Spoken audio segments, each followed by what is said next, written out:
Bueno, señores, para nosotros es un grato placer poder hablar de lo que está pasando en el mundo. Y nos mueve a preocupación lo que está pasando en Centroamérica, que ha sido azotado por dos fenómenos en menos de una semana. La situación en Centroamérica, señores, es muy, pero muy difícil, especialmente en Nicaragua y en Honduras, donde se han vivido momentos muy tristes por las ráfagas de viento y los aguaceros que han dejado estas dos tormentas. El último huracán Iota, que llevaba una fuerza descomunal cuando entró a Nicaragua. Y precisamente, señores, tenemos desde Honduras a el destacado periodista Giovanni Domínguez, Gio, con quien vamos a conversar sobre lo que está pasando allá en Honduras tras el paso de Iota. Saludos, muy buenas noches, Gio. Para nosotros es un placer tenerte aquí en el Puerto TV en vivo desde allá, desde Honduras. ¿Qué ha pasado con estos fenómenos allá en Honduras? Muy buenas noches, saludos desde Tegucigalpa, Honduras. Soy Giovanni Domínguez, periodista y director de Diario Tiempo Digital en Honduras. Honduras estaba apenas recuperándose del azote del huracán ETA que pasó por aquí hace 2 semanas, cuando sorpresivamente un nuevo fenómeno natural ha afectado el suelo hondureño, pasando antes por Nicaragua con el huracán ETA. Me refiero al huracán Iota, que a este día, casi 4 horas después de que hiciera su paso por Honduras, ha dejado aproximadamente 10 muertos y más de 350,000 personas afectadas.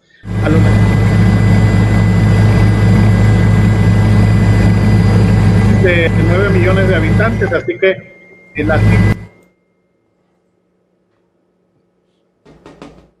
una cifra bastante considerable.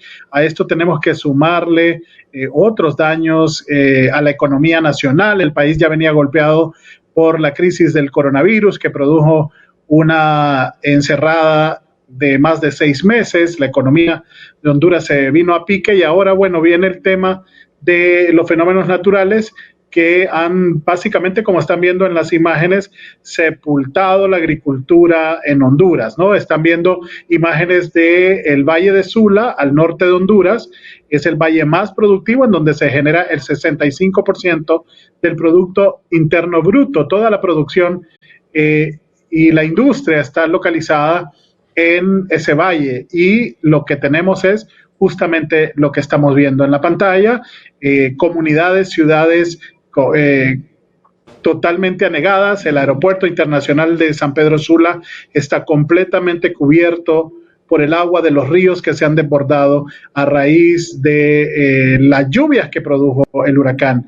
El huracán entró hasta ayer a las 6 de la tarde a territorio de Honduras. El huracán Iota había proyectado pasar más al norte de Honduras, pero finalmente cambió de ruta e ingresó por la parte sur del país, y básicamente estuvo muy poco tiempo, menos de 10 horas por suelo hondureño, pero las bandas de aire y de lluvia que traían medían aproximadamente 350 kilómetros de longitud desde el centro del huracán, por lo cual llegó al territorio nacional.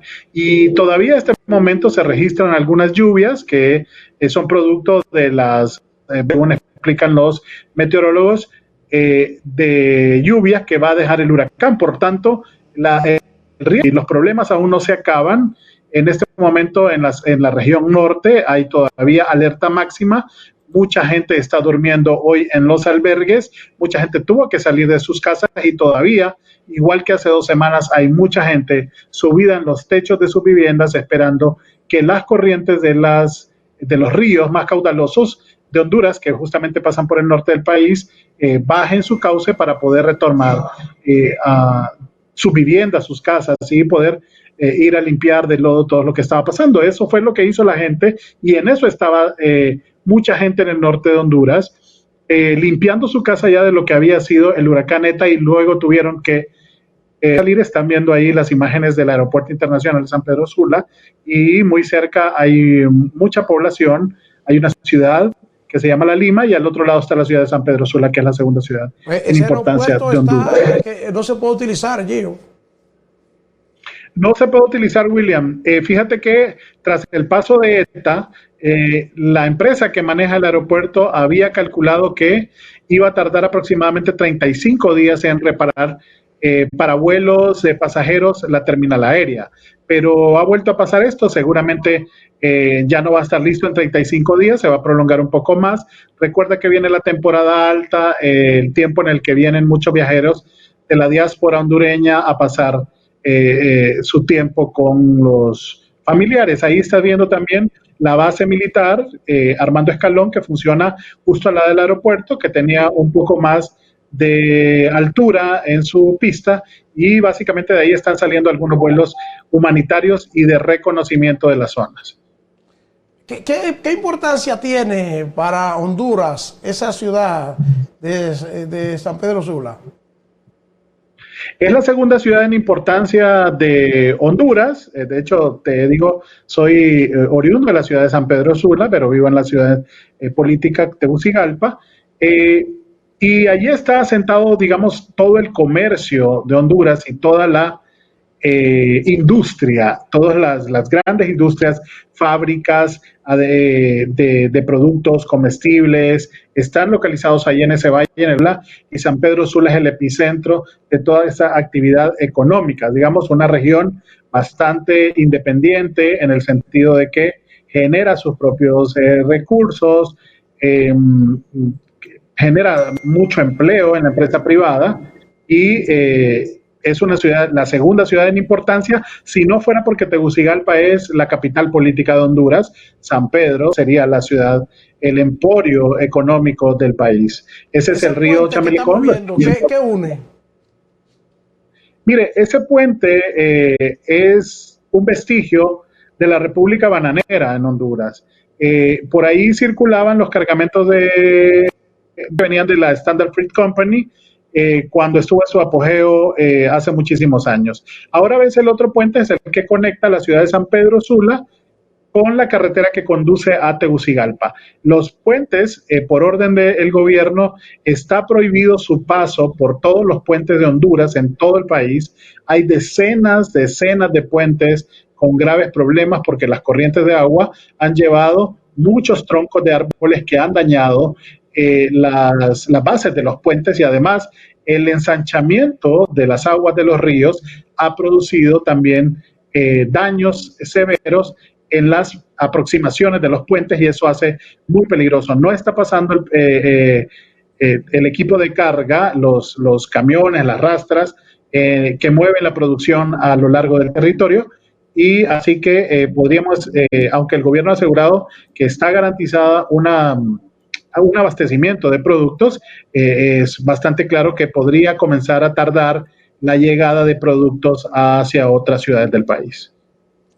Aunque hay daños allá, no fue tan fuerte el huracán Iota como lo fue en Nicaragua. Solamente dejó lluvias allá en Honduras.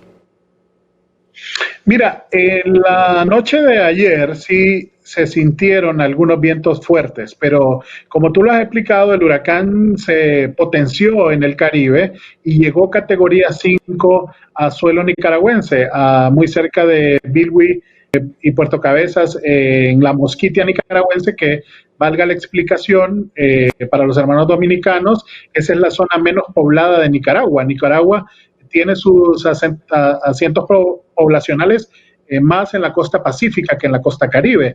Por tanto, los daños en Nicaragua no suelen ser tan fuertes cuando el huracán pega por ahí porque no tiene mucha población. También un factor que ayuda es el hecho de que el huracán toca tierra y ahí se debilita, pero en esa zona tampoco hay mucha montaña por donde ingresó. El huracán comienza a encontrarse con relieve. De hecho, cuando entra se convierte en tormenta tropical, pasa por Honduras como una tormenta tropical y precisamente se degrada porque las bandas de aire comienzan a encontrarse con las zonas montañosas del lado de Honduras. Estuvo aproximadamente unas 8 o 10 horas cruzando el territorio nacional y luego se internó ya como una depresión tropical en el territorio salvadoreño. Ahora mismo, las ciudades que sufrieron peores daños con el caso de Ieta en Honduras, ¿cuáles son? Mira, San Pedro Sula, La Lima y El Progreso en el norte del país, también en el oriente de Honduras, que fue por donde pasó el huracán, en el departamento del Paraíso, hay unas ciudades ahí que se llaman Danlí y El Paraíso, que son productoras de café y son productoras de tabaco, de habanos, que tienen una fuerte producción en Honduras, sufrieron muchos daños. Tegucigalpa, la capital, si bien no ha pasado problema, digamos, severo, como sí ocurrió con el huracán Mitch, sí está presentando una serie de deslaves y tiene muchos damnificados en albergues. Esto producto de la gran cantidad de agua que ha caído. Tegucigalpa es una ciudad de cerros y entonces hay mucho deslave, suele haber mucho deslave y hay mucha gente viviendo en esos cerros, entonces han habido evacuaciones para evitar que se caiga estas haciendas y la gente ha tenido que ir a los albergues. Pero esa foto San Pedro que Sula tenemos en pantalla ahora, ¿de qué zona es? ese es un centro comercial en el norte del país. En el norte del país, justo en la ciudad de El Progreso.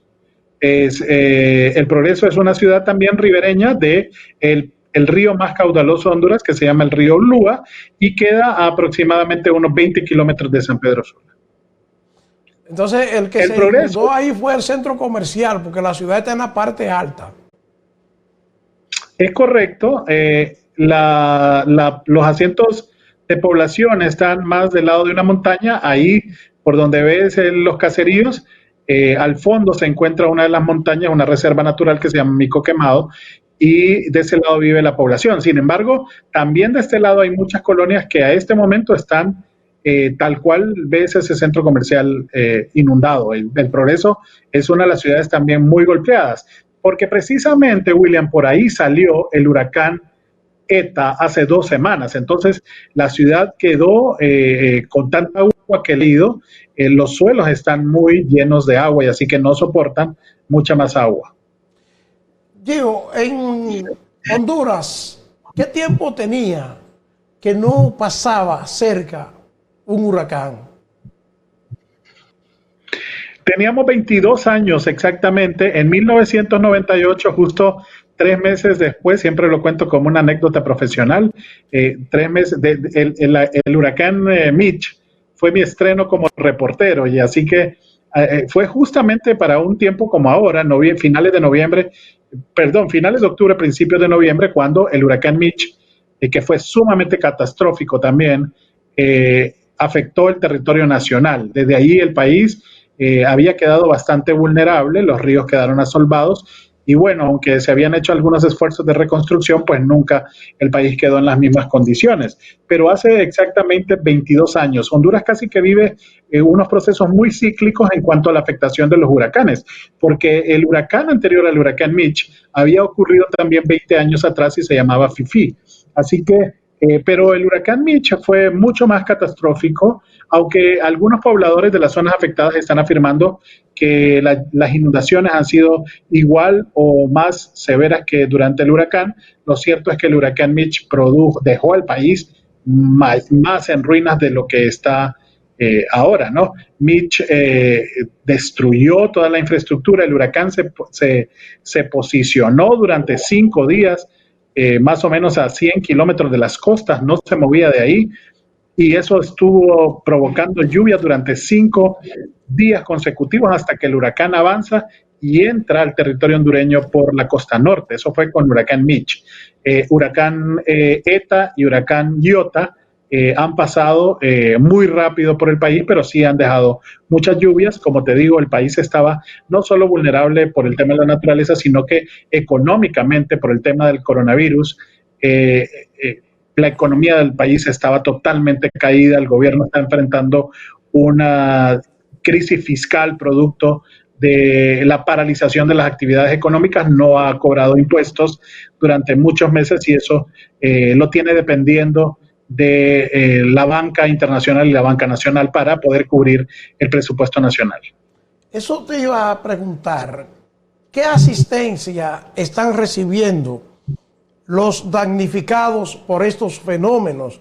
Esta gente que ha perdido todo, porque hay gente que ha perdido su casa, que ha perdido sus predios agrícolas, la gente que ha perdido su ganado, ¿qué asistencia le está dando el gobierno a estos que han quedado desamparados allá en Honduras? Mira, por lo pronto está prestando el gobierno apoyo, digamos, en los albergues, en donde está la gente, ¿no? Pero todavía, aunque se habla de un plan de reconstrucción y de levantamiento de la economía, es bastante prematuro para conseguirlo. El presidente Hernández, Juan Orlando Hernández, acaba de publicar en su cuenta oficial de Twitter una reunión con el G16, que es el grupo de cooperantes más importantes que tiene Honduras, en donde le estaba dando un reporte y su ministro de Finanzas ha anunciado que van a proponer una estrategia de reconstrucción a la comunidad internacional. Sin embargo, en los albergues y la gente en las calles se sigue quejando porque está esperando una ayuda que nunca llega. ¿Y cuál es la cantidad de personas que hay ahora mismo en albergue en Honduras? 357,000 según el reporte de esta tarde de la Comisión Permanente de Contingencias en Honduras. Como te decía al inicio, Honduras es un país de 9 millones de habitantes, por lo tanto, 350,000 personas afectadas es una cifra bastante considerable. 9 millones de habitantes, ¿y cuántos kilómetros cuadrados tiene Honduras? 400,000 kilómetros cuadrados. 400,000 kilómetros. O sea que allá la gente vive ampliamente porque hay mucho territorio para una población más o menos baja. Cuando usted la compara con República Dominicana, que es un pedacito de isla, que tiene 44,000 kilómetros cuadrados, con más de 12 millones de habitantes, más los vecinos que han llegado desde Haití, se han quedado aquí, la cosa es grande.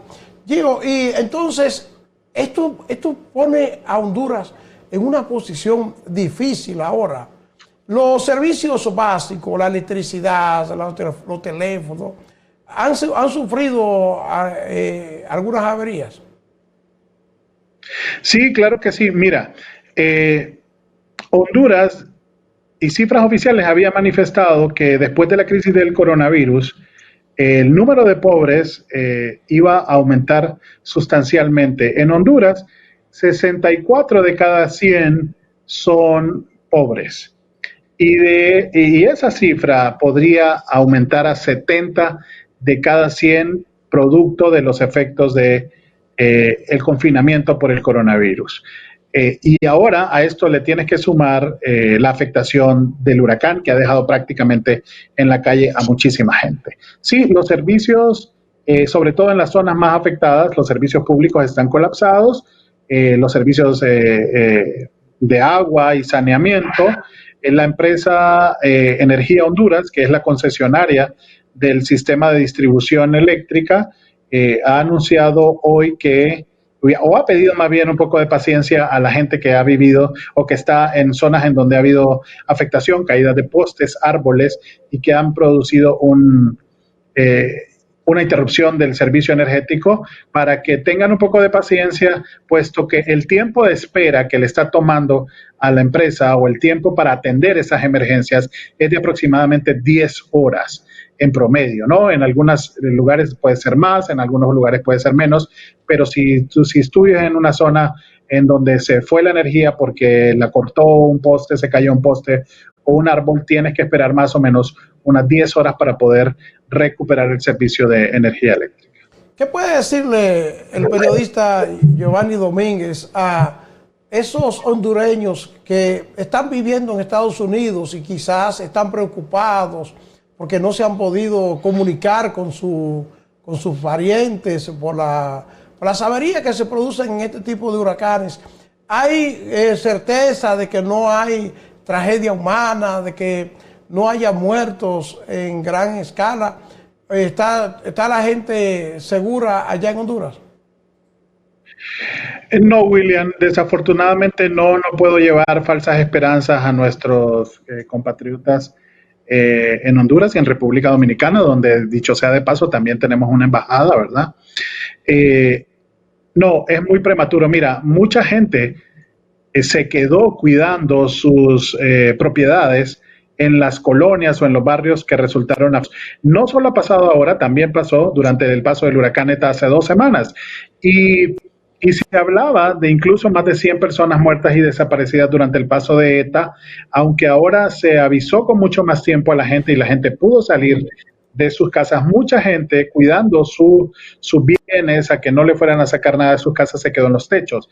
La televisión durante todo el día ha estado reportando vuelos de rescate de personas en la zona norte que se quedaron en esos techos y que con helicópteros, tanto de las Fuerzas Armadas de Honduras como de ejércitos amigos como el de Estados Unidos, han ido a los techos a sacar a esta gente. Pero se sospecha que mucha gente pudo haber sido víctima de las corrientes, de las aguas que se metieron en estas poblaciones. Y así como pasó con ETA, te digo, todavía la semana pasada, semana y media después del paso del huracán ETA, los cuerpos de socorro y los cuerpos de seguridad seguían encontrando, a medida iba bajando el agua, muchos cadáveres de personas que no pudieron salir de sus lugares. Así que bueno, hay que tener un poco de paciencia. Como tú dices, los servicios públicos han colapsado probablemente en este tiempo. Mucha de la gente salió de sus casas, no pudo llevar su cargador de su teléfono celular, por tanto no anda pila en su teléfono y no ha podido cargar, y por eso mucha gente no se puede contactar con sus familiares o amigos que viven en esas zonas. Así que te lo digo personalmente, tuve una experiencia con un amigo, con un colega periodista, que me tardó más o menos 1 día y medio en poder tener contacto con él, y cuando pude tener contacto me dijo que se había quedado obviamente en el techo de su casa, no pudo cargar su teléfono, y finalmente cuando bajó el agua pudo salir, aunque su colonia no había energía, pudo ir a otro lugar, cargó su teléfono y pudo atender la demanda o las solicitudes de información de todos sus amigos. Así que habría que tener un poco de paciencia, pero también considerar la posibilidad de que su familiar pueda estar entre las víctimas, ¿no? Pero eso debería ser confirmado a través de las autoridades en Honduras. Bueno, yo quiero agradecerle infinitamente a Gio Domínguez. Él es el director del diario digital Tiempo de allá de Honduras, que es el principal diario digital en Honduras, que mantiene informado. Usted puede acceder fácil a este diario tiempo.hm, así es que se entra allí. www.tiempo.hn, correcto. Es el principal sitio digital de información en Honduras. Y tiene todos los detalles de lo que ha ocurrido en Honduras con el paso de esta tormenta que ha dejado graves daños a esa nación. Pues Gio, muchísimas gracias, y estamos aquí siempre prestos, Gio, a servirte en lo que podamos desde el Puerto TV en República Dominicana. Muchísimas gracias, William. Un abrazo a los hermanos dominicanos. Sabemos que comparten esta parte de nuestra historia, porque también ustedes están en un área ciclónica, ¿no? Y en algún momento también han sentido el embate de la naturaleza. Agradezco la atención que tienes por nuestro país y que puedas informar sobre lo que está pasando en Honduras. Muy buenas noches. Buenas noches, Gio. Muchas gracias desde Honduras en vivo, y nosotros seguimos aquí con más del contenido de En Política.